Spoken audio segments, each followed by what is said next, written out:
કોતરબોર ખાતે બોર્ડના વિદ્યાર્થીઓ માટે માર્ગદર્શન શિબિર યોજાઈ। નમસ્કાર, voice of Mahisagar news channel પર આપ સૌ દર્શકોનું હાર્દિક સ્વાગત છે। આગામી એસએસસી અને એચએસસી બોર્ડ પરીક્ષા 2026ના સંદર્ભમાં કોતરબોર ગામમાં વિદ્યાર્થીઓ માટે એક વિશેષ પ્રેરણાત્મક કાર્યક્રમ યોજાયો હતો, જેનો મુખ્ય હેતુ પરીક્ષાનો ડર દૂર કરી કારકિર્દીનું યોગ્ય દિશા સૂચન કરવાનો હતો। કાર્યક્રમમાં અનુભવી શિક્ષકોએ વિદ્યાર્થીઓને સમયનું આયોજન અને તણાવમુક્ત તૈયારી કરવાની ટિપ્સ આપી હતી, જ્યારે વાલીઓને બાળકોને પ્રોત્સાહિત કરવા અંગે માર્ગદર્શન આપ્યું હતું। ગ્રામજનો અને વિદ્યાર્થીઓના સહકારથી આ કાર્યક્રમ ખૂબ જ સફળ અને પ્રેરણાદાયી રહ્યો હતો।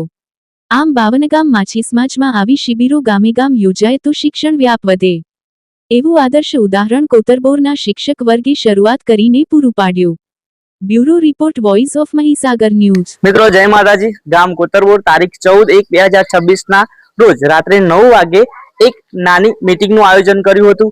મીટિંગ નો મુદ્દો શું હતો તો જે વિદ્યાર્થીઓ ધોરણ 10 માં છે અને ધોરણ 12 માં છે તો ટૂંક સમયમાં 40-45 દિવસ પછી બોર્ડની પરીક્ષાઓ છે, તો એ બોર્ડની પરીક્ષાઓનું માર્ગદર્શન માટે અમે વિદ્યાર્થીઓને ભેગા કર્યા હતા। ભેગા કરવાનો હેતુ શું હતો તો હેતુ માત્ર એટલો જ હતો કે ભાઈ અમે વિદ્યાર્થીઓને યાદ કરાવ્યું કે ભાઈ હવે આપણી જોડે ટાઈમ નથી, બોર્ડની પરીક્ષાઓ નજીક છે, તો એમના અમે પ્રશ્નો પણ સાંભળ્યા, અમે જવાબ પણ આપ્યા। જે અમારા ગામના શિક્ષકો કે જે અત્યારે હાલમાં નોકરી કરે છે, પ્લસ કે જે ટેટની તૈયારી કરે છે, ટેટની પરીક્ષાઓ પાસ છે, ગામના વડીલો અને સરપંચશ્રી પણ ત્યાં હાજર હતા। અમે બાળકોને સમજાવ્યું ભાઈ કેવી રીતના તૈયારી કરવાની, શું કરવાનું, આપણે કેટલા કલાક વાંચવાનું, કયા વિષયો પર ધ્યાન આપવાનું, પેપર કેવી રીતના લખવાનું, આ બધી જ બાબતોનું અમે વિદ્યાર્થીઓ જોડે ડિસ્કસ કર્યું છે અને સારું માર્ગદર્શન આપ્યું છે કે જેથી કરીને એ વિદ્યાર્થીને યાદ રહે કે ભાઈ પરીક્ષા છે, આપણે મહેનત કરવી પડશે, બરાબર, તો જેથી કરીને 2, 5, 10% પણ એમને ફરક પડે।